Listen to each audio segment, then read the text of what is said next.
Commander Eli Reeves stared at the holographic lottery sphere as it pulsed with azure light, names of Earth's candidates flashing in rapid succession.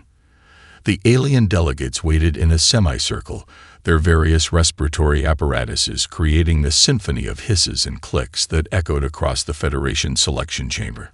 The trials of ascension require a representative of exemplary quality, intoned Ambassador Jurak, his crystalline exoskeleton glinting under the chamber's lights. Let fate decide who shall carry humanity's hopes. The sphere slowed, names blurring together until only one remained, glowing with finality. Commander Eli Reeves. Eli's stomach dropped. The chamber's temperature seemed to plummet as the alien delegates turned their sensory organs toward him. 3 years as Earth's military liaison to the Galactic Federation had taught him to recognize alien expressions. What he saw now wasn't diplomacy. It was barely concealed satisfaction. How fortuitous, purred Ambassador Vexlar of the Xorian Confederacy, his blue, scaled skin shifting patterns that Eli recognized as their equivalent of amusement.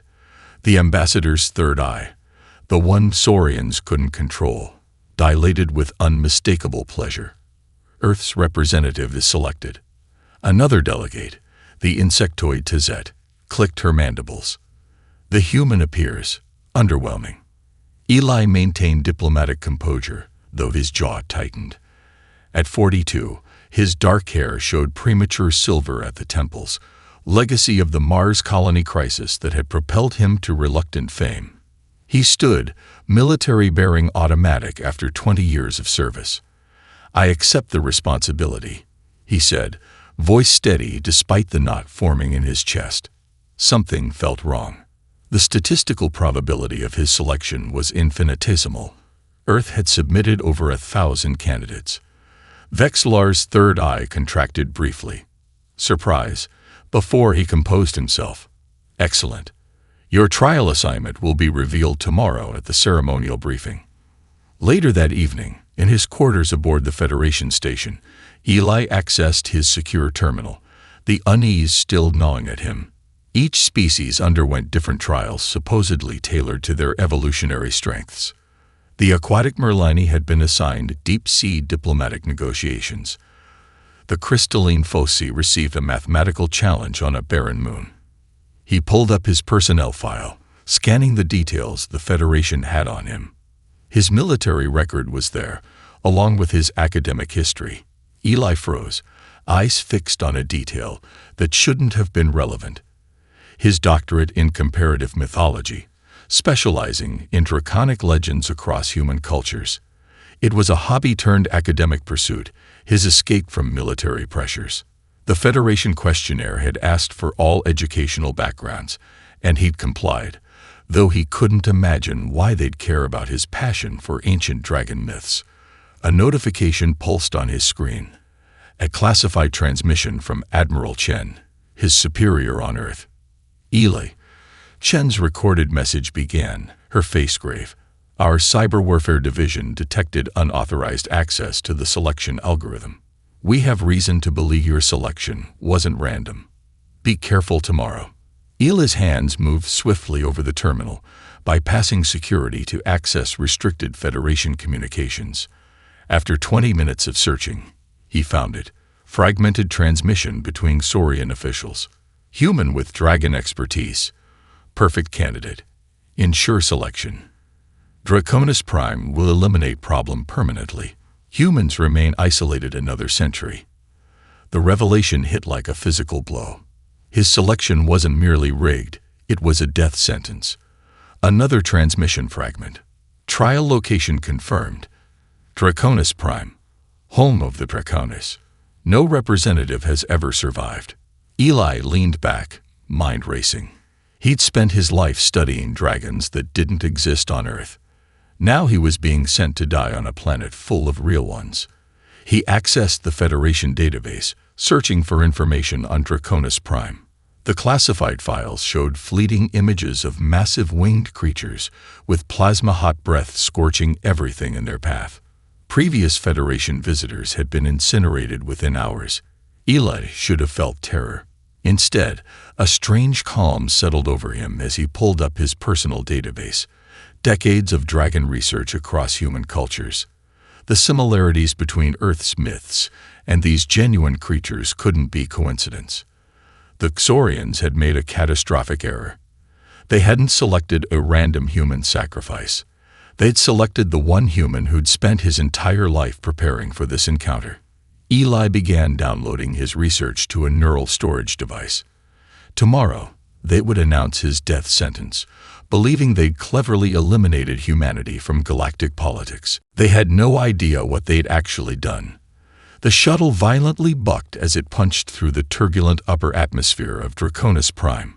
Sulphurous clouds, the color of dried blood, scraped against the viewport, occasionally parting to reveal a hellscape of obsidian mountains and active volcanoes below.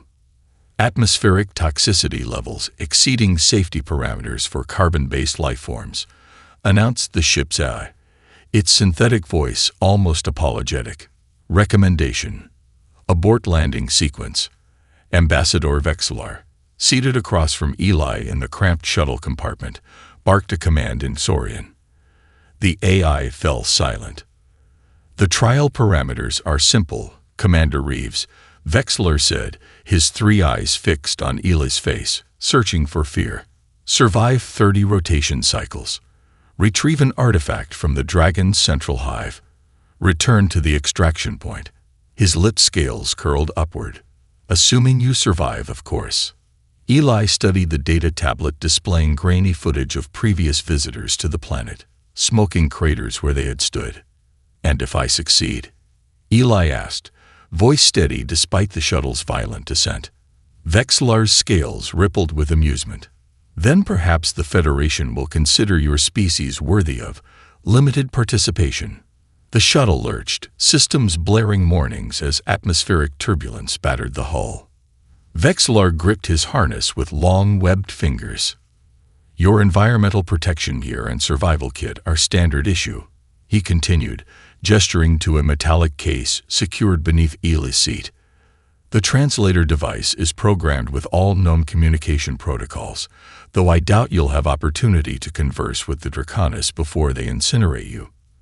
The shuttle dipped sharply, causing Eli's stomach to lurch. Through the clearing clouds, a massive caldera came into view, a volcanic basin stretching beyond the horizon, dotted with lava flows and jagged rock formations. Your landing zone, Vexillar announced with obvious satisfaction.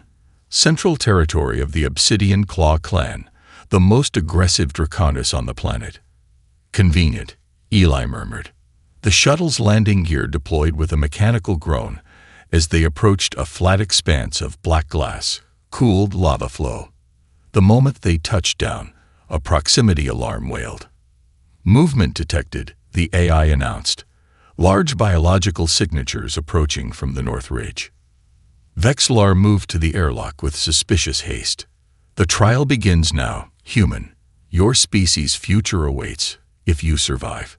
He pressed a control pad, and the outer door hissed open, releasing a blast of scalding. Acidic air that immediately set warning indicators flashing on Eli's environmental suit. Wait, Eli said. The atmospheric composition is within survivable parameters, Vexillar interrupted, already retreating into the shuttle's interior. Barely. Before Eli could protest further, an automated system engaged, ejecting him and his supply case onto the scorching surface. The airlock sealed instantly behind him, and the shuttle's engines roared to life. 30 days, Commander. Vexillar's voice crackled through his communications unit. Your beacon will guide the extraction team, should one be necessary. The shuttle lifted off, disappearing into the crimson clouds with unnatural speed, leaving Eli alone on the hostile surface. His environmental suit's external sensors immediately began registering temperature warnings. The ground beneath his boots registered at over 200 degrees Celsius. He needed shelter. Fast. Grabbing the supply case, Eli sprinted toward a cluster of rock formations, the suit already struggling to maintain internal cooling. The ground vibrations started when he was halfway there, subtle at first, then intensifying until pebbles danced across the obsidian plain. He dove behind a massive boulder just as the northern ridge exploded outward. What emerged made his breath catch. A massive scaled head rose above the ridge, larger than the shuttle that had brought him. Copper eyes with vertical pupils the size of dinner plates surveyed the terrain with predatory intelligence. The creature's scales shimmered like oil on water, iridescent blacks and deep purples catching the crimson sunlight as it unfurled wings that blocked out the sky. A dragon. Not mythical, not theoretical, real and terrifyingly magnificent. Most humans would have frozen in terror. Eli's face split into a grin of academic excitement. While the massive creature scanned the area, Eli reached into a hidden compartment in his suit, extracting a neural interface he'd smuggled past Federation security. It contained Earth's entire historical database on dragons, along with his personal research, knowledge that Victorians never suspected he possessed. That night, as 3 more dragons circled his makeshift camp in a cave, heat signatures pulsing on his scanner, Eli didn't cower. He analyzed their flight patterns, their territorial displays, comparing them to the ancient manuscripts he'd studied his entire life. In the Federation monitoring station, aliens placed bets on how quickly he would die. Vexlar watched with growing unease as Eli did something utterly unexpected. He began constructing what appeared to be a musical instrument from components in his survival kit. "What is he doing?" demanded a Fossey observer. Vexlar's third eye dilated with concern. "I don't know," he admitted, "but I don't like it." By the 3rd day, disaster struck. Eli crouched in a narrow canyon, frantically working to repair his oxygen recycler. The acidic atmosphere had corroded the external filters more quickly than anticipated. A design flaw he suspected wasn't accidental. "Saurian manufacturing," he muttered, fingers working delicately at the damaged components. "Probably sabotaged to fail within 72 hours. His scanner beeped a proximity warning. Something large was moving toward his position, but the canyon walls interfered with accurate readings. Eli worked faster, connecting bypass circuits with improvised materials from his survival kit. The shadow fell across him without warning. Eli looked up slowly, hands freezing on the half-repaired recycler. Blocking the narrow canyon exit stood a dragon smaller than the behemoths he'd observed from a distance, a juvenile, its scales shifting between emerald and sapphire as sunlight played across them. Its head alone was the size of Eli's torso, and curved talons longer than combat knives scraped against stone as it advanced. In the Federation observation deck, a dozen aliens crowded around the monitors. The betting pool on Eli's survival time had reached astronomical amounts. "The moment humanity's hopes die will make excellent propaganda," Vexlar said, ordering high-definition recording. "Magnify the feed. I want to see his face when he realizes there's no escape." On screen, Eli's expression remained curiously calm. Instead of retreating deeper into the dead-end canyon, or making a suicidal break past the dragon, he reached slowly into his pack. "What's he doing?" A Fossey observer chittered nervously.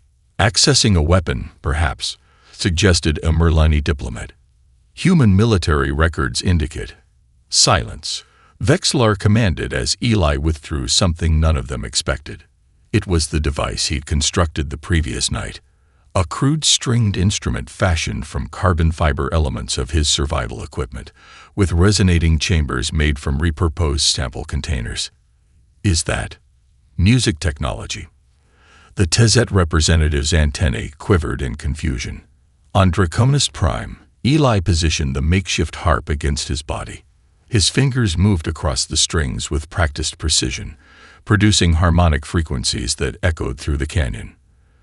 The notes formed complex patterns based on the wing vibration signatures he'd recorded from the dragons during their night flights. The juvenile dragon froze, head tilting. Its vertical pupils dilated and contracted rapidly. Eli shifted his posture, adopting the formal presentation stance described in Earth's oldest dragon-taming myths from the Cathay region. The music shifted to a different harmonic pattern, one that approximated the subsonic rumbles adult dragons used to communicate across vast distances. "Impossible," whispered an alien observer as the dragon's aggressive posture softened. Its head lowered, bringing those enormous eyes level with Eli's. Eli's translator unit, recalibrated to detect electromagnetic pulses, began picking up patterns from the dragon's brain. Not random animal impulses, but organized communication. Strange, small heat, makes sky sound. The translator rendered these concepts imperfectly, but Eli understood enough. He adjusted his posture again, incorporating elements from ancient Sumerian dragon priesthood rituals. The dragon responded with a series of heat pulses that the translator struggled to interpret. Sky sound, like ancestor memory. Eli continued playing, his fingers growing tired, but his heart racing with academic excitement. Theories he developed over decades were being validated in real time. The dragon myths of Earth weren't random cultural developments. They were memories. When the sun began setting, casting long shadows through the canyon, the juvenile dragon made a decision. It lowered its serpentine neck to the ground in a gesture Eli recognized from a dozen ancient texts. An invitation. In the observation deck, stunned silence fell as Eli carefully climbed onto the dragon's neck, securing himself between two ridge scales. The creature rose smoothly and launched into the air, powerful wings carrying them toward the massive volcanic caldera, where hundreds of dragon heat signatures converged. This cannot be permitted. Vexlar finally exploded, scales flashing distress patterns. Deploy the intervention drones. The human must be eliminated. His superior, High Arbitrator Kvex, placed a restraining hand on Vexlar's shoulder. "The trial parameters forbid interference," she said coolly. Besides, her third eye fixed on the screen with undisguised fascination. "I want to see what happens next." Soaring above the alien landscape, Eli felt centuries of human mythology come alive beneath him. The neural interface recorded everything for Earth's archives, while his mind raced ahead to what awaited in the dragon's central hive. One thing was certain: the Exorians had made a catastrophic miscalculation. The Federation observation chamber fell silent as the video feed stabilized, showing Eli standing in what appeared to be a vast cathedral carved from volcanic rock. Massive columns of obsidian rose hundreds of meters to a domed ceiling, where lava flows provided both light and heat, casting the chamber in a hellish red glow. Before him stood the dragon matriarch, a behemoth that made the juvenile dragon look like a hatchling by comparison. Her scales held the perfect blackness of deep space, absorbing light rather than reflecting it. Only the edges shimmered with iridescent purples and blues, like oil on water. The heat radiating from her massive body distorted the camera feed, creating a wavering effect, as if reality itself bent around her presence.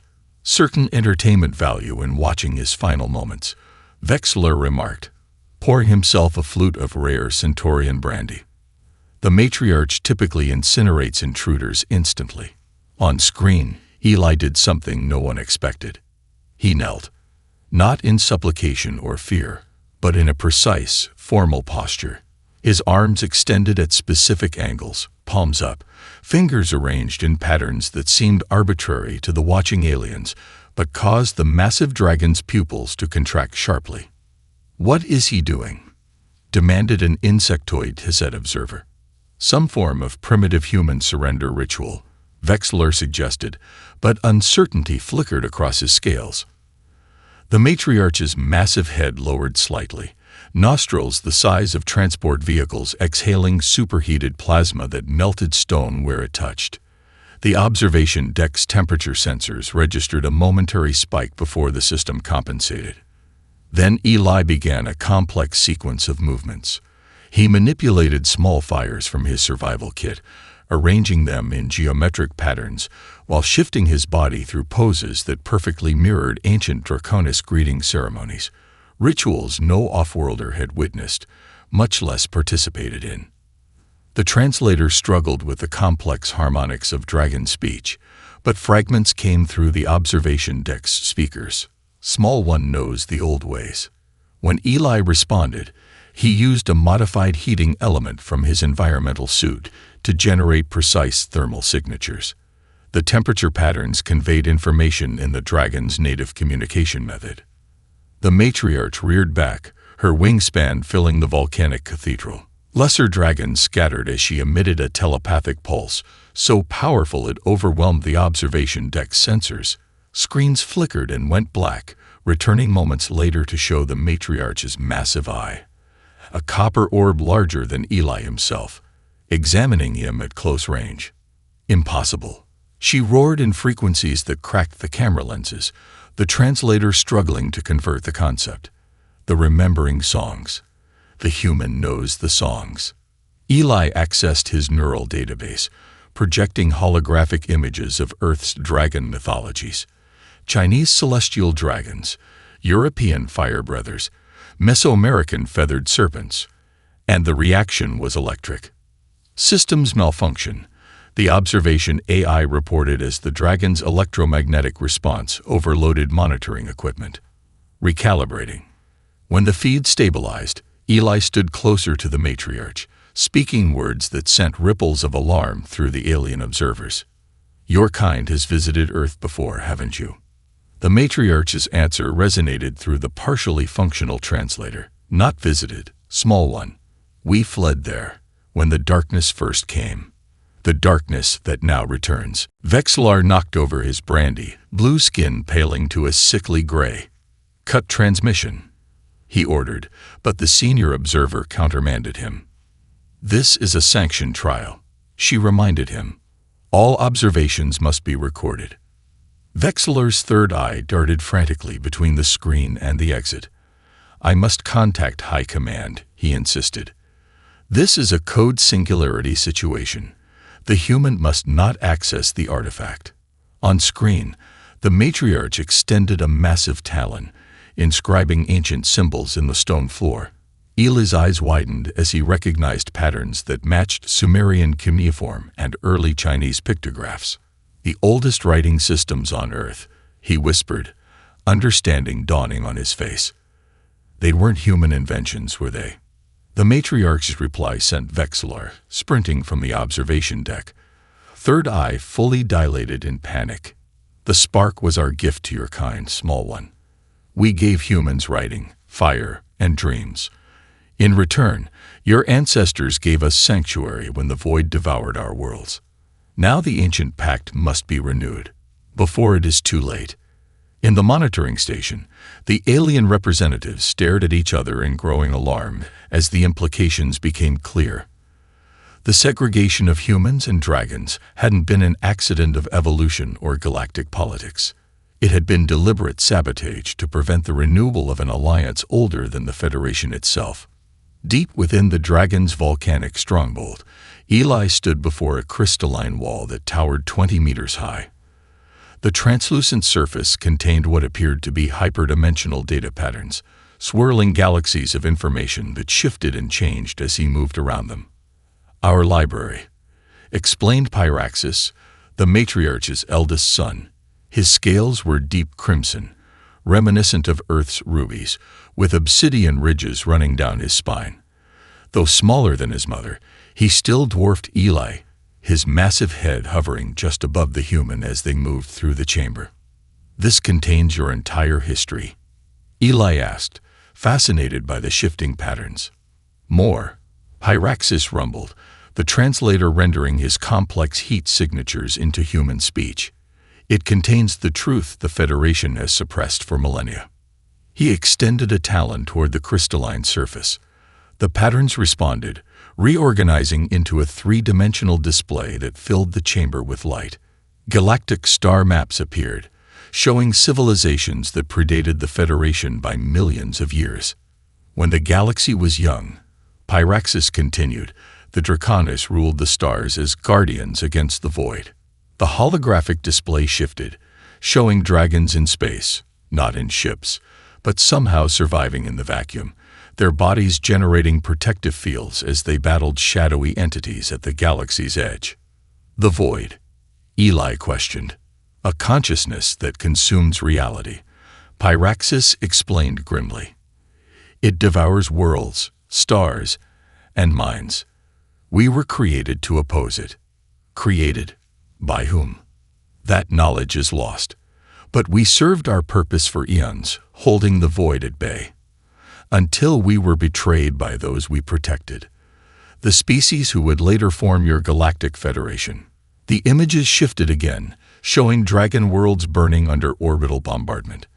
The devastation was total. Entire continents reduced to magma as dragon after dragon fell. The Korean Purity League led the purge. Pyraxis continued. They convinced the other races that we were a threat to their evolution. In truth, they feared our knowledge of the void, and our warnings that it would return. A new image appeared, a familiar blue planet. Earth, Eli whispered. Our final sanctuary. Pyraxis nodded. When all other worlds were lost to us, we created a dimensional fold, what your people would call a wormhole, to a primitive but life-sustaining world far from Xorian influence. Recognition dawned slowly across Eli's face. The dinosaur extinction. It wasn't a meteor. Pyraxis made a sound the translator rendered as a sorrowful affirmative. We needed genetic material to survive Earth's atmosphere. The adaptation process was imperfect. Many indigenous species were lost in the biogenetic cascade. Eli's mind raced through paleontological discoveries, ancient myths, the missing links in human evolution. You changed Earth's evolutionary path. And ourselves, Pyraxis confirmed. The dragons who fled to Earth were different from those who remained. Some grew smaller, adapting to Earth's gravity.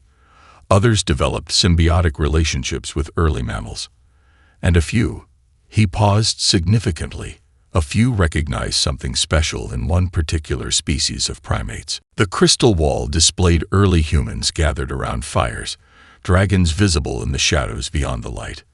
We recognized in humans what the galaxy had forgotten. Pyraxis continued. That true intelligence isn't logic alone, but creativity combined with empathy. We called it the spark, and we nurtured it. You guided our evolution, Eli realized. The myths, the legends of dragons in every human culture, they weren't stories. They were memories. More than memories, Pyraxis corrected. When we shared consciousness with early humans, we gave them dreaming, abstract thought, symbolic understanding. In exchange, they gave us sanctuary when we needed it most. The crystal wall shifted again, displaying a final image, a quantum equation so complex it seemed to bend reality around it. The artifact you were sent to retrieve isn't a test object, Pyraxis explained. It's a key that will unlock dragon technology dormant across thousands of worlds. Technology we left behind when we fled, technology designed to fight the void. In the Federation monitoring station, Vexillar received an encrypted message from Xorian High Command. Human must never retrieve the key. Sterilize the entire planet if necessary. Meanwhile, in the crystal chamber, the wall displayed one final image, a galactic calendar, counting down. 3 months, Pyraxis said gravely. According to our calculations, that's when the void breaches the galaxy's edge. Eli stared at the countdown, understanding at last why the Xorians had been so determined to keep humans and dragons apart. They weren't preventing an alliance. They were ensuring extinction. Day 15 of the trial, and Vexillar's patience had shattered. He stood in the command center of the monitoring station, scales fluctuating between cobalt and ash gray. Xorian stress patterns. The High Council's orders are explicit, he insisted, displaying the encrypted authorization on the station's main screen. The human cannot be allowed to access the artifact. High Arbitrator Vex's third eye narrowed. The trial parameters are superseded by Contingency Protocol Omega. Vexillar interrupted. This is no longer about testing humanity. This is about galactic security. Kvex hesitated, her scales showing conflict. The other observers watched in uncomfortable silence. None had clearance to know what Vexillar had revealed about the void, but rumors had spread through the station. Begin planetary sterilization. Vexlar commanded when no further objections came. The station's AI acknowledged. Deploying nanoplate canisters. Estimated atmospheric saturation. 6 hours. Projected biological extinction. Complete. Thousands of silver pods launched from the station, streaking through Draconis Prime's crimson atmosphere like deadly meteor showers. Inside the Dragon Sanctuary, alarms howled, ancient systems detecting the orbital assault. The matriarch's roar echoed through the volcanic chambers, mobilizing her warriors. The Federation betrays us again, Pyraxis growled, wings unfurling as younger dragons scrambled to defensive positions. History repeats itself. Eli studied the holographic display showing the incoming attack. These aren't conventional weapons, he observed. They're deploying some kind of biological agent. Nanoplague. The matriarch confirmed, her massive form radiating intense heat as she prepared for battle. Designed to target our genetic structure. We encountered similar weapons during the Great Purge. They'll slaughter us from orbit, Pyraxis snarled, just as they did before. Eli's mind raced through military tactics from Earth's history, comparing them with what he'd learned of dragon abilities over the past 2 weeks. Not if we change the game, he insisted, accessing the data terminal Pyraxis had provided him. Using a modified alien datapad, Eli hacked into the Xorian battle network, exploiting a vulnerability he'd discovered during his years as military liaison. The sanctuary's screens revealed the attack pattern and a critical weakness. The nanoplate canisters are temperature sensitive, Eli explained, sketching a battle plan on the data terminal. They're programmed to activate at precise thermal ranges that match dragon body temperature. But dragons can generate electromagnetic pulses naturally through their plasma glands, can't they? The matriarch's copper eyes gleamed with understanding. Battle communication, she confirmed. We use it to coordinate attacks. If we modify that ability, Eli continued, the juveniles could generate targeted EMP bursts to disable the canister's guidance systems, while the elders create thermal updrafts to redirect their trajectory. Pyraxis tilted his massive head, considering the strange tactic. This is not how dragons war. That's the point, Eli replied.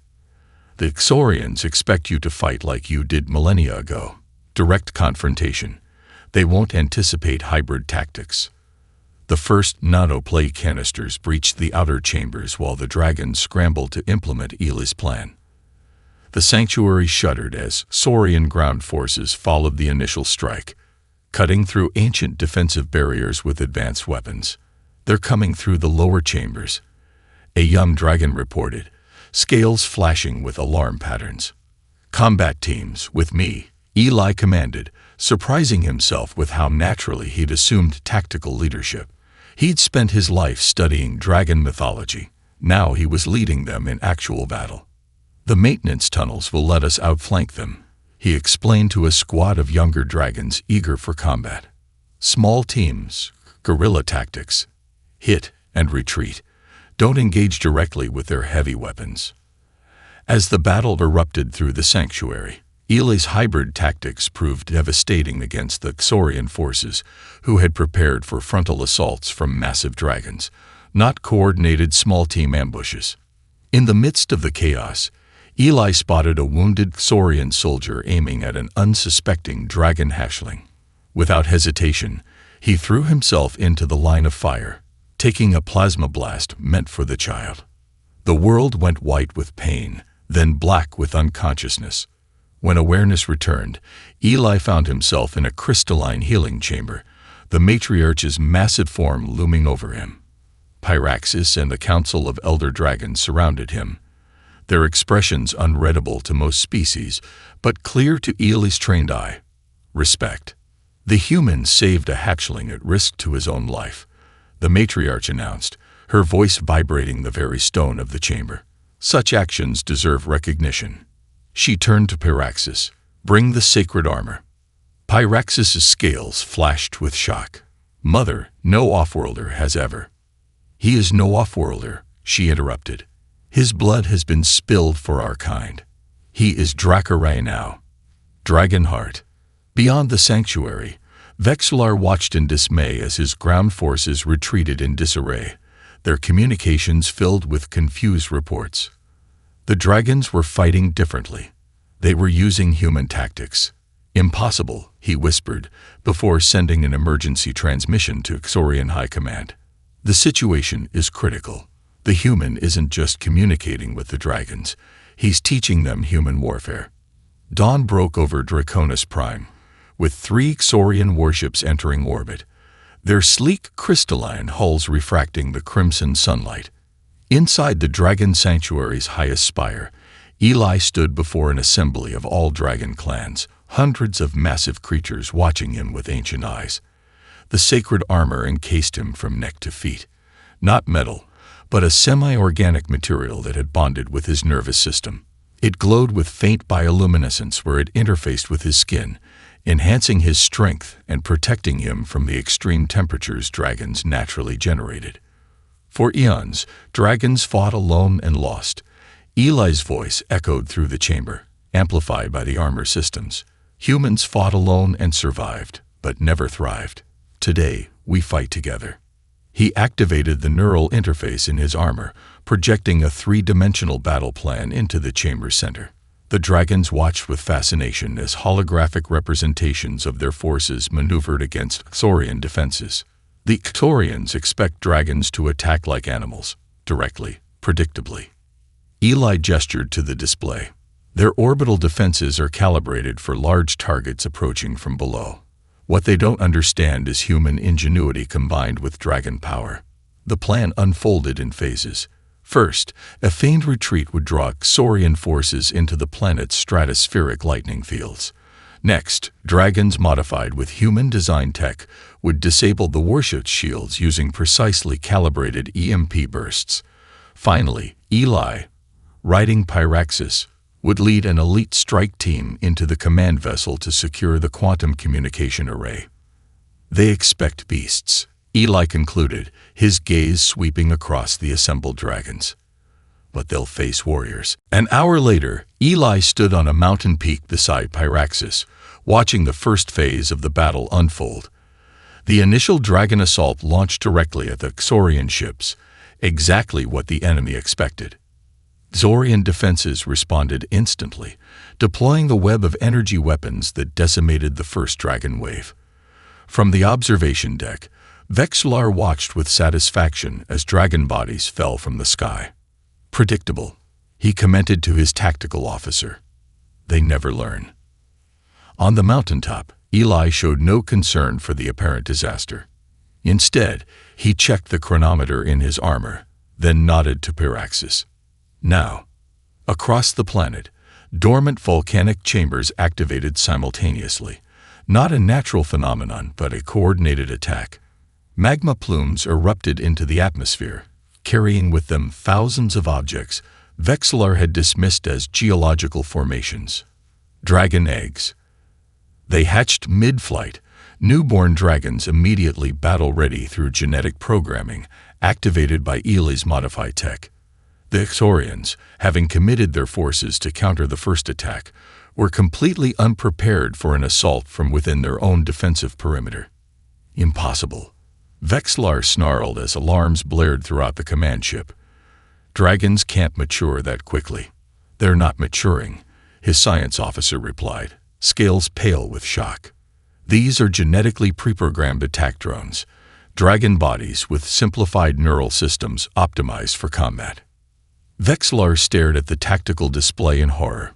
The human gave them this technology.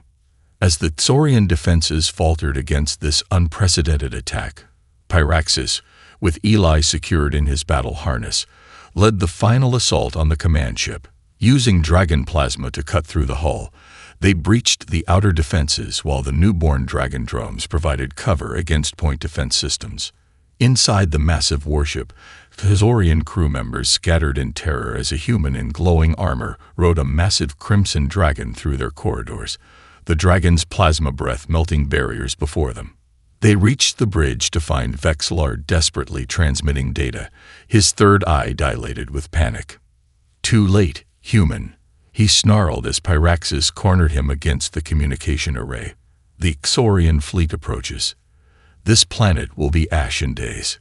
Eli dismounted, the sacred armor enhancing his movements as he approached the Xorian ambassador.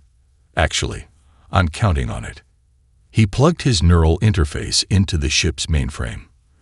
The command ship's communication array hijacked the Xorian emergency channel, broadcasting data packets to every species in the Galactic Federation. Not just evidence of Xorian treachery, but proof of the coming void, and the ancient alliance that once stood against it. The Xorians didn't fear humanity. Eli's message concluded as it rippled across thousands of worlds. They feared what we would learn from the dragons, that the greatest threat to our galaxy has always been out there, waiting. And now it's coming back. As the transmission completed, Eli turned to Vexlar, who had collapsed into his command chair, defeat etched in his scale patterns.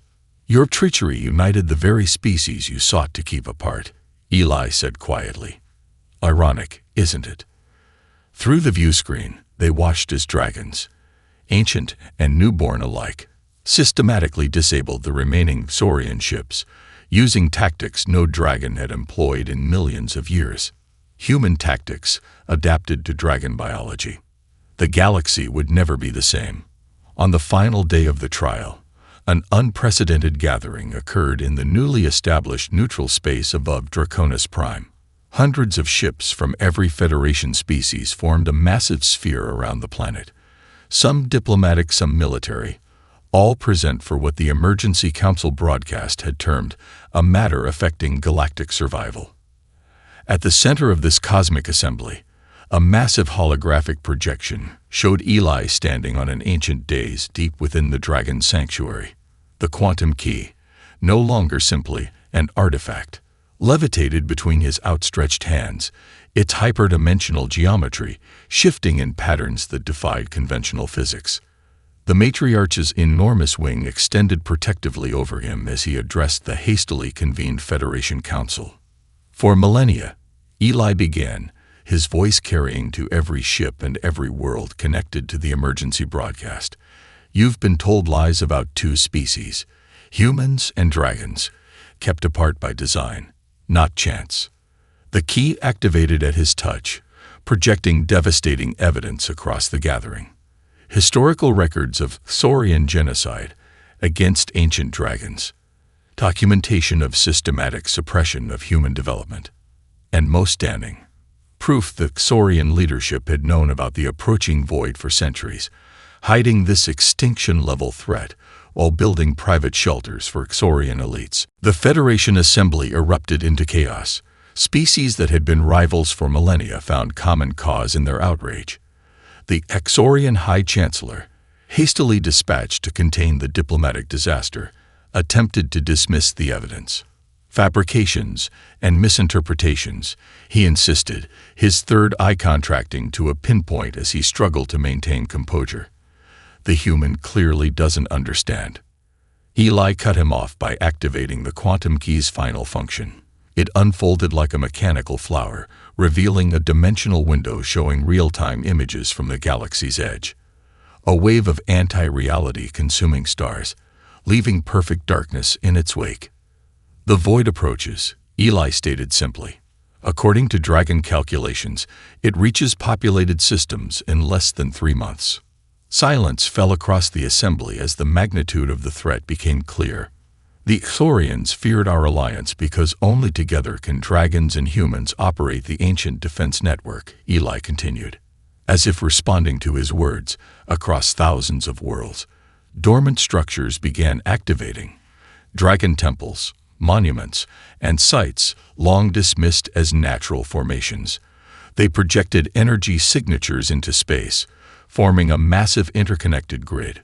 On Earth, puzzled scientists reported strange energy signatures from previously unexplained archaeological sites. Stonehenge, the Nazca Lines, the Egyptian pyramids, all dragon technology hidden in plain sight, waiting for the day humans and dragons would reunite. In a historic moment, the Federation voted to immediately recognize both humanity and the Draconis as founding-level members with emergency powers to coordinate the Void defense. As the formal proceedings concluded, Eli stood with Pyraxis on the command deck of Earth's first diplomatic vessel to reach Draconis Prime. Below them, human scientists worked alongside dragon elders, combining technologies in ways neither species could achieve alone. "What happens now?" Pyraxis asked, watching as the first hybrid vessels took shape in the orbital construction yards, elegant biological mechanical crafts piloted by neural-linked human-dragon teams. Eli smiled, seeing the future unfold before them. "Now, we do what humans have always done best. We adapt. We imagine. We create something new." In the background, a human physicist excitedly explained quantum field theory to an elder dragon, who countered with insights on dimensional folding that had the scientist frantically taking notes. Nearby, a dragon hatchling watched with fascination as a human child taught it to play chess. Aboard the Federation flagship, alien representatives observed with mixed awe and trepidation as a squadron of hybrid ships easily outmaneuvered conventional vessels in demonstration exercises. "We feared them separately," whispered a Merlani diplomat to her Tezet colleague. "The dragons for their power, the humans for their unpredictability. Now that they're united." "Now," finished the Tezet, mandibles clicking thoughtfully, "we should fear for anything that threatens them, including the Void itself." The final scene took place in the matriarch's sacred chamber, where Eli knelt before her in an ancient blood ritual. The dragon's plasma-hot blood mingled with his own in a crystalline bowl, then flowed back into his veins through the sacred armor's interfaces. As dragon fire and human innovation combined within him, Eli's eyes momentarily glowed with plasma light. The assembled dragons roared in approval, the sound shaking the very foundations of the sanctuary. "The ancient prophecy is fulfilled," the matriarch announced. "Fire and spark are united once more." She turned her ancient gaze toward the stars, where the darkness waited. "The Void approaches, but this time, we are ready." As Eli rose, no longer fully human but something new, he knew the real trial was just beginning. But for the first time since the dragons fled to Earth eons ago, they would face the darkness together. And this time, they would win. The end.